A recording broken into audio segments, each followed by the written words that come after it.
Bienvenue dans le ChatGPT de cours de circuit.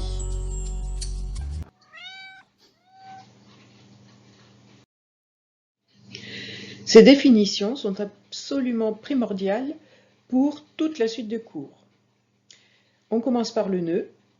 Un nœud est une jonction électrique reliant deux ou plus composants ou éléments, c'est pareil. Voici un circuit avec 5 composants, 5 éléments, 1, 2, 3, 4, 5. Ici, nous avons un premier nœud qui relie deux composants, ici un deuxième qui en relie 3, un troisième nœud qui relie ces deux composants, et enfin le dernier nœud, tout en bas, qui relie ces 3 composants. Nous avons donc 4 nœuds. Voyons à présent ce même circuit, mais j'ai rajouté, vous voyez, ce fil-là qui relie ce point-là et celui-ci. Nous avons toujours ce nœud-là qui relie deux composants, ici un deuxième nœud qui en relie 3, et celui-là, vous voyez, qui relie 4 composants. 1, 2, 3 et 4 composants sont reliés au même nœud. Nous n'avons donc plus que 3 nœuds. Ça nous amène à voir que ce composant-là a ces deux bornes qui sont reliées au même nœud. Si les deux bornes d'un composant sont reliées au même nœud, alors il est en court-circuit. Et ça, c'est une définition à connaître absolument. S'il est en court-circuit, c'est ce que nous avons vu dans la première partie, par définition, ça implique que la tension à ces bornes soit nulle, quel que soit le courant le traversant. Donc, attention, car ça endommage le composant lorsqu'il est en court-circuit. Donc, si vous êtes amené à faire un court-circuit sur une résistance, c'est pas très grave, ça va cramer la résistance. Si vous êtes amené à faire un court-circuit sur une alimentation, par exemple, vous reliez la borne plus et la masse, donc le rouge et le noir ensemble, là, ça détruit l'alimentation, c'est quand même beaucoup plus dommage. Nous avons donc défini le nœud, puis ensuite un composant en court-circuit, et on va voir la troisième définition, troisième et dernière. Une boucle, dite aussi maille, est un chemin fermé qui suit le circuit et passe dans une suite de composants sans traverser un nœud plus d'une fois. On va voir tout de suite un exemple permettant de fixer les idées. Reprenons le même schéma que tout à l'heure. Nous avons donc une première maille ou boucle qui passe par ces 3 composants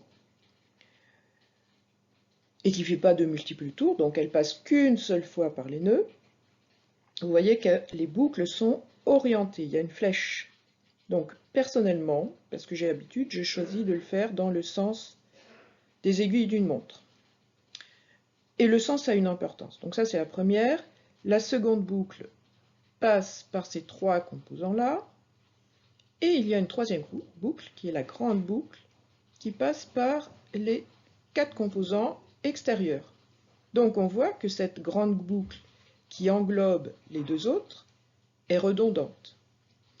La rouge et la verte là sont indépendantes, mais la troisième est redondante avec les deux autres. Donc on va voir un nouvel exemple avec l'exercice 2 du TD numéro 2.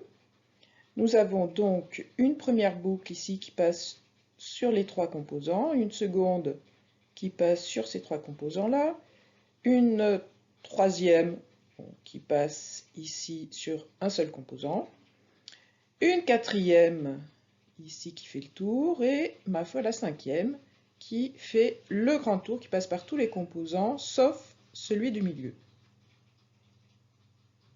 Nous avons donc 5 boucles. Autre chose d'extrêmement important, la tension s'établit aux bornes de chaque composant, donc entre deux nœuds.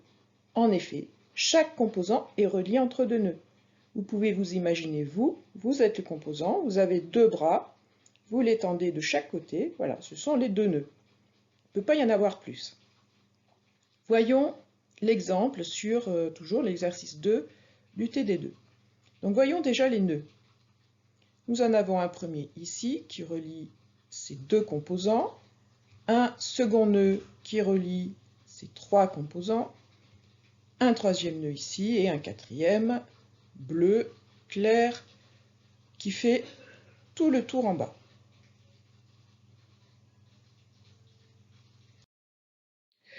Donc nous voyons par exemple que la tension U3 est liée au composant ici, qui est branché entre le nœud violet et le nœud bleu.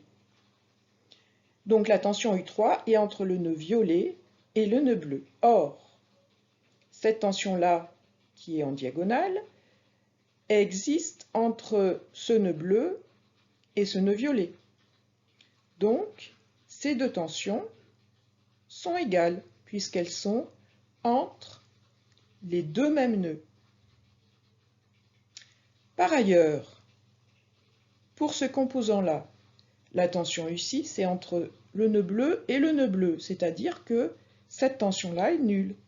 Le composant est en court-circuit, on l'a vu.